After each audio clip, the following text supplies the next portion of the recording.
ఎప్పుడైతే కొంత అట్మాస్ఫియర్ అనేది చేంజ్ అవుతుందో వాళ్ళ మైండ్ సెట్ అనేది మారి గొడవలుగా మారి చివరికి విడాకులు తీసుకుంటారన్నమాట. ఈ అరేంజ్డ్ మ్యారేజ్కి వచ్చేటప్పటికి ఏమవుతుంది అంటే ఈగోలు మెయిన్ ఏంటి అంటే అన్నోన్ పర్సన్స్. కొంతమంది ఏంటంటే అడ్జస్ట్ అయిపోతారు 1 ఇయర్ 2 ఇయర్స్ బాగానే ఉంటారు. 3rd ఇయర్కి వచ్చేటప్పటికి ఈ పిల్లలు పెరిగినటువంటి విధానం ఏదైతే ఉంటుందో ఆడపిల్లలు కానీ మగ పిల్లలు కానీ, ఈ ఆడపిల్లలు కొంతమంది ఏంటంటే చాలా గారాబంగా పెరుగుతున్నారు.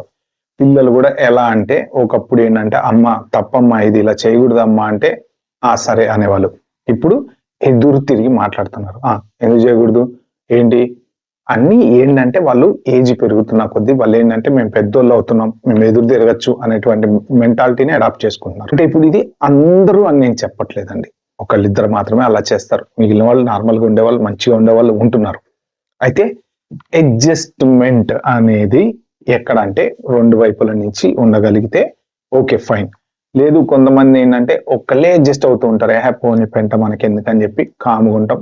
ఎందుకంటే పిల్లలు ఉన్నారు, పిల్లల ముందు పరువులు పోగొట్టుకోవడం ఎందుకు అనేటువంటి ఆలోచనతోని కొంతమందికి అది తట్టుకోలేక చివరికి పీక్స్కి వెళ్ళిపోయి ఒకప్పుడు ఏంటంటే ఈ విడాకులు లేని రోజుల్లో ఏంటంటే ఇలా పీక్స్కి వెళ్ళి పెళ్ళాంటి టార్చర్ తట్టుకోలేక రైలు కింద పడి చనిపోయాడు అని చెప్పి చెప్తుండేవాళ్ళు అనమాట. అంటే ఆమె గయ్యాలి అని ఆయన చనిపోయాడు, but at the same time మగవాళ్ళు టార్చర్ పెట్టేటువంటి వాళ్ళు కూడా చాలా మంది ఉన్నారు.